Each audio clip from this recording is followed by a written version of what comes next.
10 seconds.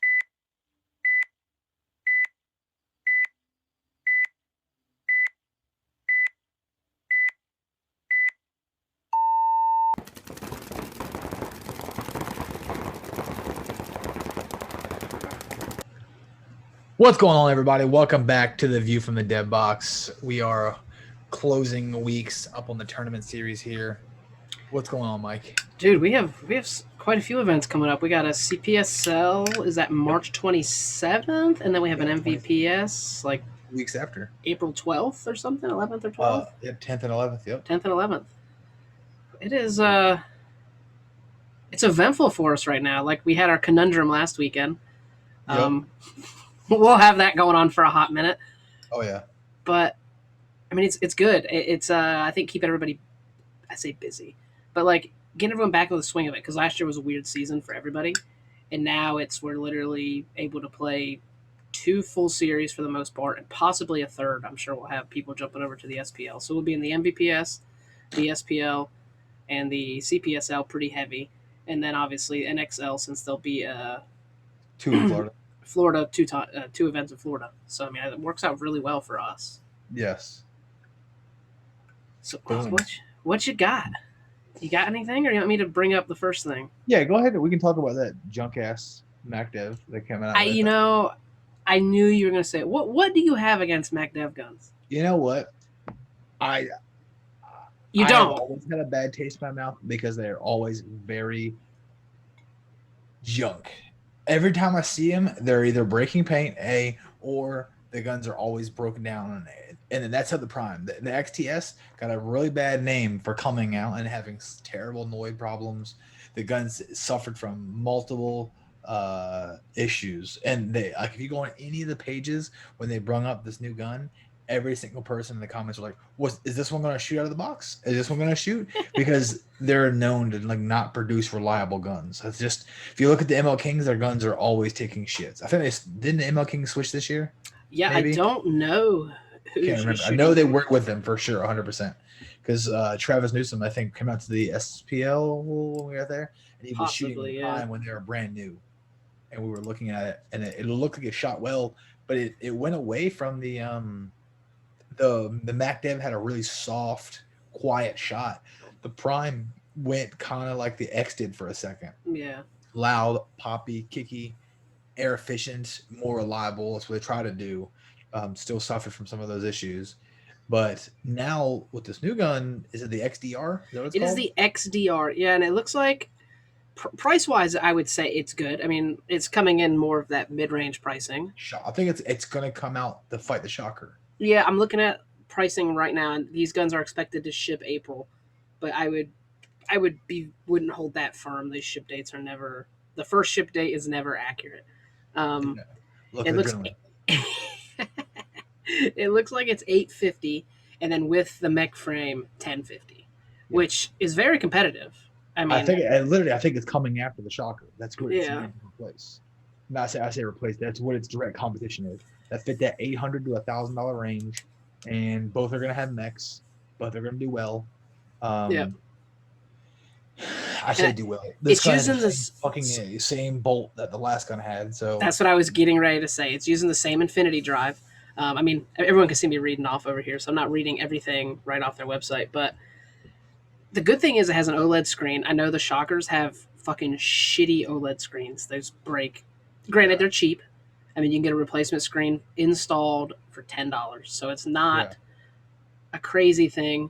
The only thing where I see this my thing is if you're comparing both like DLX services, the Shockers. Yes. How often do you see a MacDev tech anywhere? I mean, no, you rarely do. So that's another big thing. The rechargeable battery is nice. You don't get that with a Shocker, but the rechargeable battery is a thing to me I can overlook. My Force doesn't have one, and I believe it should. It does. It can, but it's not factory. I think most of those things at like now in 2021 should be factory features, especially on high end guns. Lux's been doing it for 10 years. Yeah, that's what I mean. I think everyone should be doing it. It does say, and I watched the video a couple days ago. It's not. I don't have it right here in front of me, but it says the mech frame will literally swap with 2 screws. If that's the case, that'll be much better than the RSX because doing it on the shocker was a pain in the ass, moving the eye wires. Based off this, I'm assuming it's just like how the shocker, the Luxes are. In the new shockers. So Don't and the new shockers shocker, switch out instantly too? yes, I believe the new one does. Yeah. Yeah. So I mean, I guess I am comparing it to the old shocker, but yeah. still, that was always the thing that sucked because I'm someone who's very delicate, and I ripped 2 sets of eyes in those damn things because it is not fucking easy getting all that shit to fit fucking back in there. But That I think was it's a my good biggest thing. selling point on the X was you could just flip over the screws or Yeah. the latches and the whole gun comes apart. Yeah, that's still. I mean, like I said, I'm shooting a Force now. I very much could have kept my X and been completely fine. Yeah. And I could go get another X, and I would be fine with just a standard body at this point. Like I've already had the super nice ones, so Yeah. I don't know. I toss that idea around every now and again. Had a dude offer me 1,400 for my Frazy, but he Really? wanted me to do a dry firing video, and I told him I'd shoot and get some paint. He was like, "No, I want to see it dry fire," and I'm like, can I just shoot paint?" And he was like, "No," and I'm like, "Okay, well, I'm not gonna just straight up." I was worried about the pillow coming off the end of the bowl or something like that. Like I'm like, I'll shoot it. He was like, no, I just want to see it dry fire. I'm like, okay, well, I don't need to really sell it, so it's a weird request. Yeah. So I just wasn't gonna mess with it. I was like, fuck it.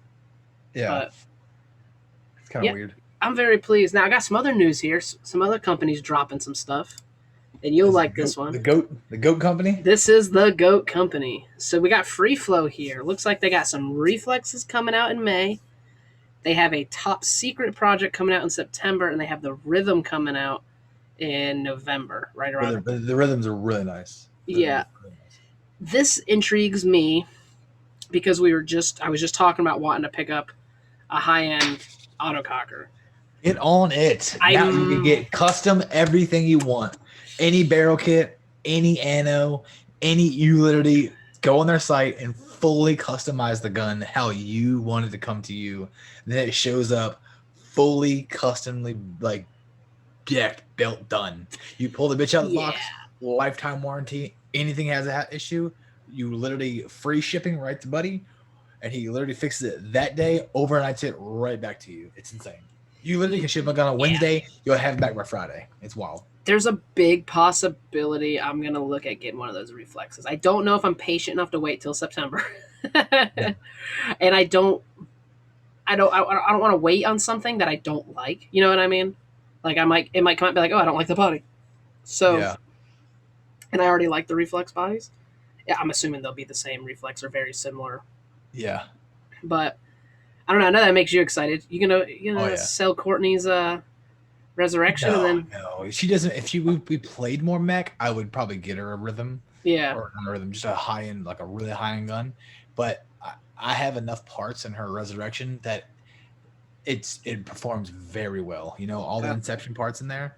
It's half Inception, half Free Flow. Yep. But that's just a body, and it's actually smaller. So it's probably better for her to have a smaller body anyways.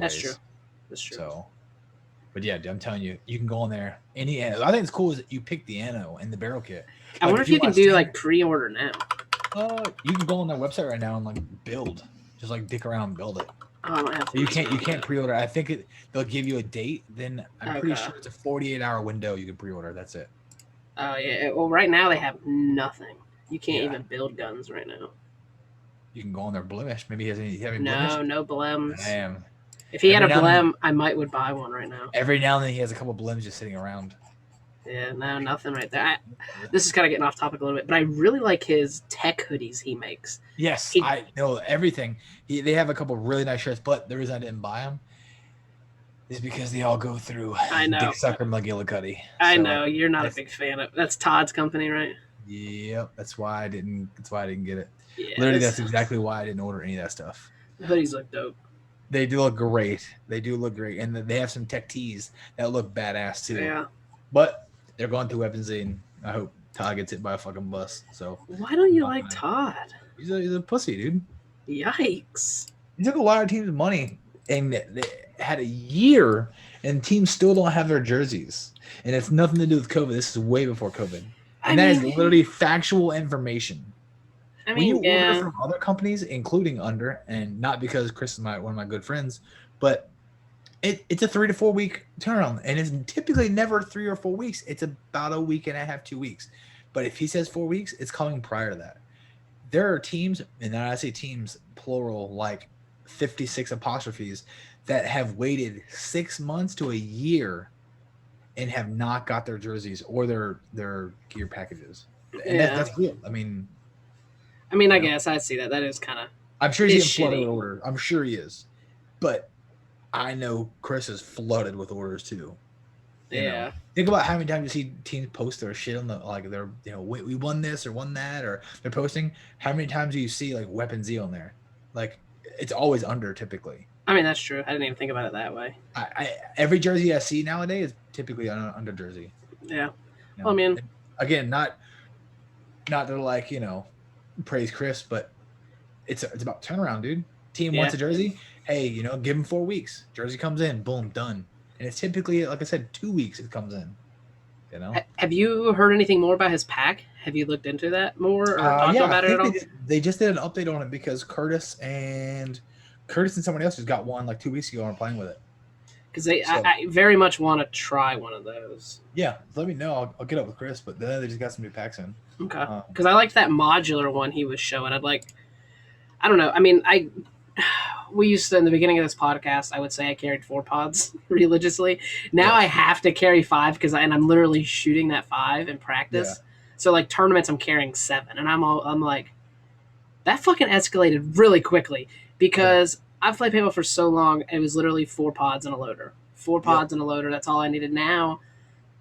And again, we've talked about this before, like playing contained paintball. I feel like we play so much contained. Like keep a guy now, here. Well, someone will pick somebody off. Kind of like if you're playing Call of Duty and like whatever team gets the first pick, yeah, then a play happens. I feel like that's what, at least in Division 4 of the VPS, that's what it's turned into. It's literally waiting for a dude to die, whether he dies off break or like you contain someone and then boop, he tag his cleat, and then now the team can flood down there and fucking win. yep. But I don't know. Um, so I was approached actually a few weeks ago, actually about a month or two ago, about this idea, and then I was actually called today about it from a friend, John from KMA, Mm-hmm. way back in the day, right? Mm-hmm. He was talking with Jeremy Yule Mm-hmm. from, I guess now technically Nitro Armor, but Adrenaline from Yeah. Jeremy. Yep. Anyways, they were talking about why does Georgia not have a high divisional team that's around, right? I mean, Florida has several, Mm-hmm.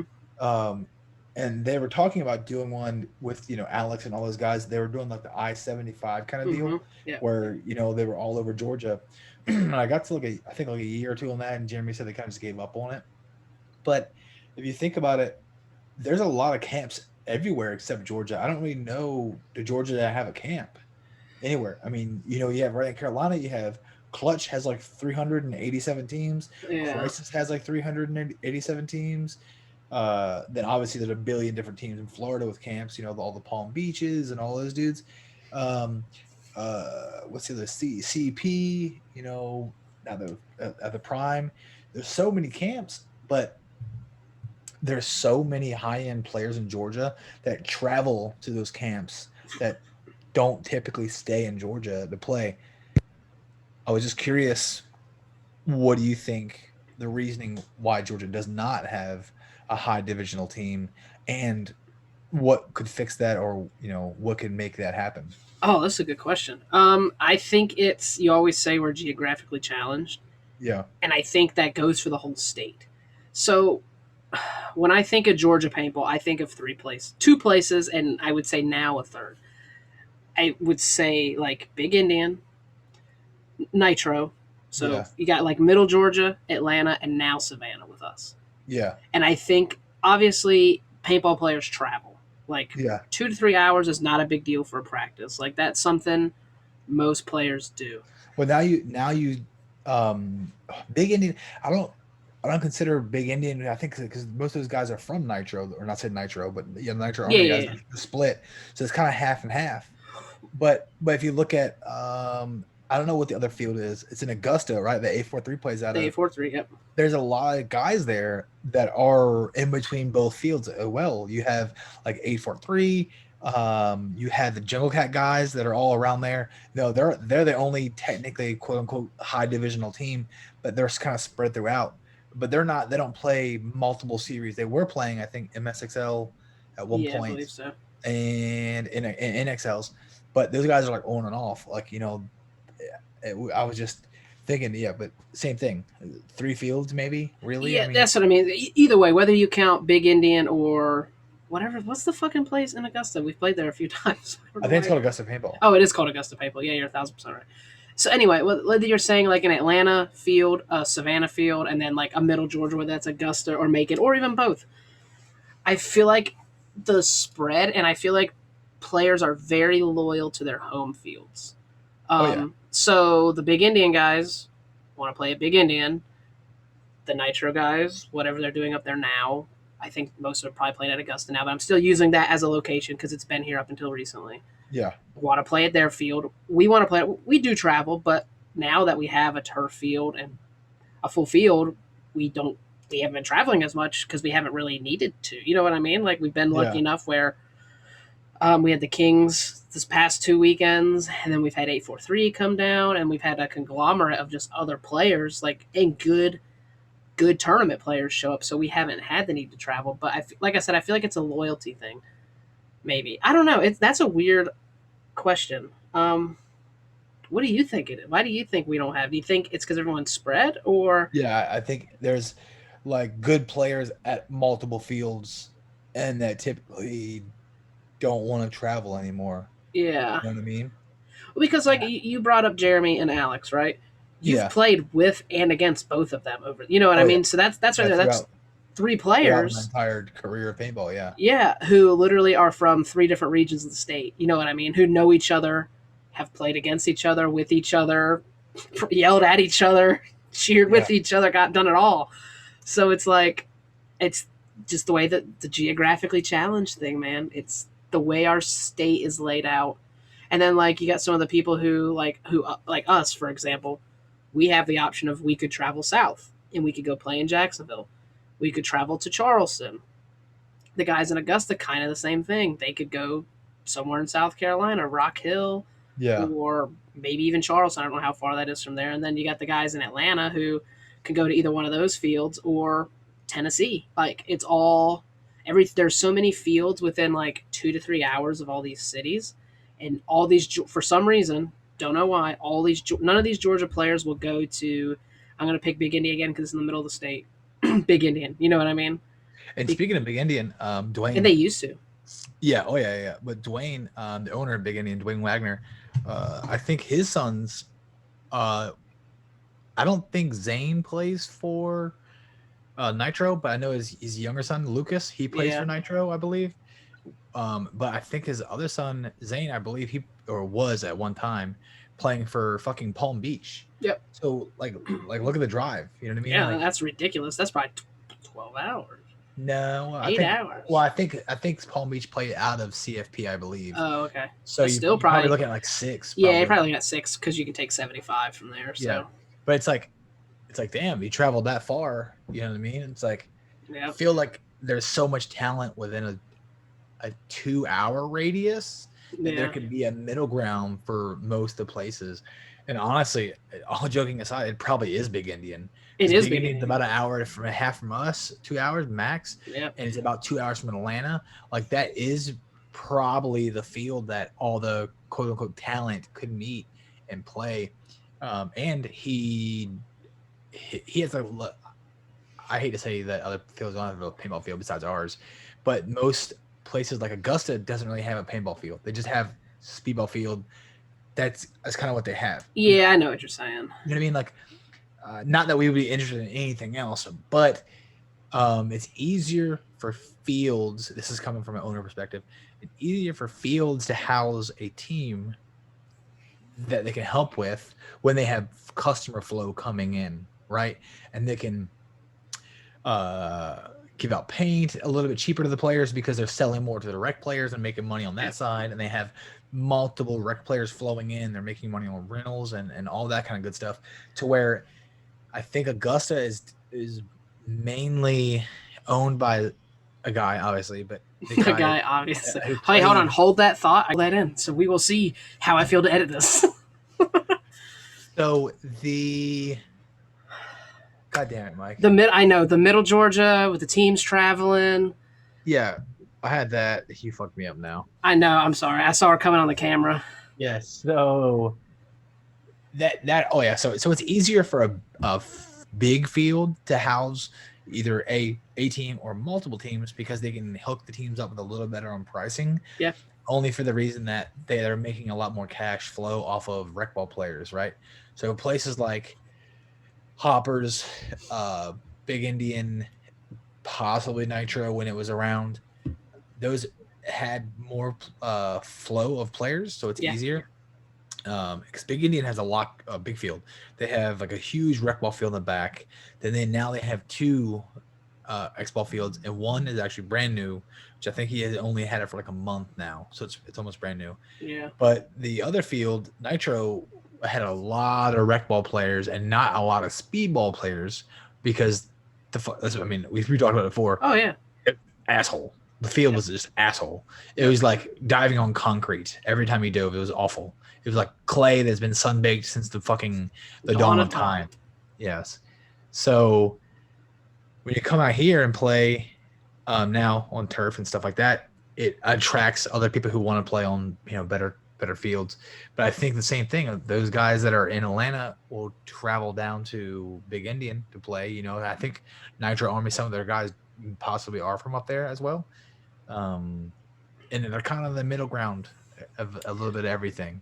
So if it were to happen and it was going to be mostly Georgia teams, I think that's the field it has to happen at. You could maybe do Augusta. Yeah, I was going to say, yeah. But like you said, for the field size, Savannah's right in the middle of everything, right, dude? Savannah's in the middle. If it wasn't going to be Georgia only, because then you're getting Charleston, you're getting Jacksonville, you're getting Augusta, you're getting everybody but Atlanta at that point. So you got 2 hours. Yeah. You cut out the Atlanta boys, and then there you go. My phone's freaking out. I mean, so is that what you want to do? I think it'd be cool to have one super high divisional team. I do too. Georgia, you know what I mean? That's competitive, right? But again, when you get, not saying it would work, but let's say there was a semi-pro team. How competitive could that team be? Because they're not playing every single weekend together. If you did, you'd have to drop what you're doing, and you'd be playing almost double day practices. Yeah. Every single weekend. So you'd be traveling every single weekend because at that level, you can't afford to skip weekends. No, absolutely not. You have to play sun up to sundown. If you're only doing 1 day, they have to be from about 8 a.m. to about 5. You're playing all day, which is fine. There's, we're out there almost every week from 8 to 5 anyways, after you eat lunch and everything else. So, but it's crazy just to think that there's so many skilled players that are in the area that travel outside of the area to go play because they're already established camps and they were scared to start it on their own. You know what I mean? I think that's what it is. What would you call that team? As funny as it is, I mean, I don't know. I mean, we kind of have the name for that team. We do have the name. It would be very, it would probably not go over well, but that would definitely be a great name for that. It would be. You have to that or like Georgia All Star. You know what I mean? It would have to be something. Yeah, Georgia All Stars will be good. I'm trying to think with the Georgia All Stars, Georgia Extreme. Yeah. I mean, those are the Extreme thing. Like we said, has been around. I mean, your dad opened the field in 96, 97. Southern All Stars. Southern All Stars would work too. I mean, well, and there's even some. Obviously, Low Country doesn't have a tournament scene, but there are some that wouldn't make this caliber of a team that we're talking about here. Because you say high division, I would imagine you're talking at least D2, right? 2 and higher. Yeah. 2 and higher. Now there aren't any, not that I know of anyway, any D2 caliber players at Low Country playing in the woods in there, but there are some decent players that play down there, and if you could pull them out, you might. I think people would be surprised at how well even some of those guys do. You know what I mean? Like Yeah. that played a couple of years ago, played some tournament scene there because they used to have a tournament scene there. So those Yeah. players have to live somewhere. Like, Yeah. I mean, all the Brunswick guys, from what I can tell, go to Jacksonville. They could Yeah. easily come to us, but they've been going to Jacksonville. So that whole field loyalty thing, I don't blame people for not changing fields. Well, I talked to Hunley, David Hunley's. I'm assuming you're referring to. Yeah, I think he's St. Mary's though, but yeah. No, he's further away. He's like Okay. he's like 3.5 from us. He's something weird. Like I just talked to him not too long ago, and I Okay. can't remember like what he said. It was like Valdosta or something really weird like that. Okay. But something that was like 3.5 from us, and then he was like 2 or something from Jackson. Something really weird. But I was talking to him about like scrimmaging, and I'm like, damn, if you guys are all in the Brunswick area and you guys want to come up, it's only a 40-minute ride. And he's like, I'm not in Brunswick anymore.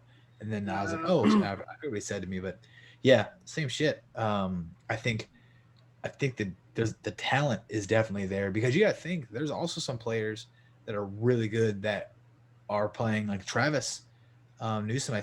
He was with ML Kings, and I think he is now with Damage, maybe, or he's trying out for Damage. One of the two, but there are already established. What's the guy from Nitro that plays with Trade My Gun? Is it some Collins? Is it Christian Collins? Maybe. Pretty sure it is. He's playing with Trade My Gun Outlaws. So there are players that are already established that are technically D1, D2 guys that are playing in that pro level that could definitely build a D2 to semi-pro team and probably be very competitive. You would just have to figure out where to put the team to make it fair for everybody, or you can rotate fields. You could rotate fields are good at it now. So have it in Indian 1 week, have it at Savannah 1 week, have it in Atlanta 1 week, make it somewhat fair to everybody, you know. Yeah, and I'm assuming you would also travel to other fields to play. Because at that level, you really can't play against each other. You have to go and play against like Crisis and those kind of guys, Prime, CEP. You have to play at those kind of fields. So you would typically be traveling most every weekend, anyways. Because that's what happens when you get to that D2 semi-pro level. You don't really have a home. You have a home field, but you don't have a home field. You're only there to really run drills. And if somebody comes to you, yes, but those guys are always going like CFP, or they're going to Prime, or they're going to Rock Hill. They're going away where all the other big camps are, so they can play against 15 teams, you know, stuff like that. So are you gonna start this? Head it up, dude. I gotta head it up. You know, can head it up. I'll coach it. Yeah, that's what we should do. I'm in. Let's do it. Southern All Stars, Georgia All Stars, Extreme All Stars, whatever we want to call it. I'm in on it. I just want to be coach. That's all I want to do at that point. That'd be kind of wild. That would be. We'd be like, oh wow, oh fuck, we're winning. Oh fuck, what is this? We're winning. God. Oh, that's funny, man. So, do you have anything else? I know it's a little bit of a shorter one, but. Well, yeah, that's really about it. I just really want to touch on that. We had a heck of a week trying to record. You got called out to work, which that's a rarity for you. Very rare. Yes. Explain that. Did you see you had to change a grown man's tire real fast? Yeah, that's insane. There's still men in this world that like don't understand how to operate like general tools. Yeah, I know a few of those people myself, but yeah, I got a service call that the guy blew a tire out on the trailer on the side of 95 coming over 204. Good grief. So I was like, and there's a tractor on the trailer, obviously. Yeah. So I'm like, all right, well, let's unload the tractor and use the tractor to pick the trailer up. It's like, what? I'm like, yeah. I mean, makes sense. Yeah. I mean, why? Yeah, we got the tool right here, dog. Let's do this thing. Yeah, everything's here. Use what we have. Funny. Like it's insane. But all right, I guess I'll take us out of this thing. Sorry for the shorter episode. I mean, it's probably still about 30 minutes. Yeah, about 30 minutes. Yeah, easily. But yeah, well, thanks for watching, listening, buying merch. It's weird, dude. It's so weird. Even though I see like some of our own people with the merch, it's still very strange to see either a Georgia Extreme logo or the podcast logo on something. Yeah. Like it's a weird thing. And then, or like me and you on that stupid shirt that Chuck wears. I'm like, hey, that's me on somebody's t-shirt. That's a weird thing. But yeah, thanks for listening and watching, and we'll catch y'all on the next one. Later.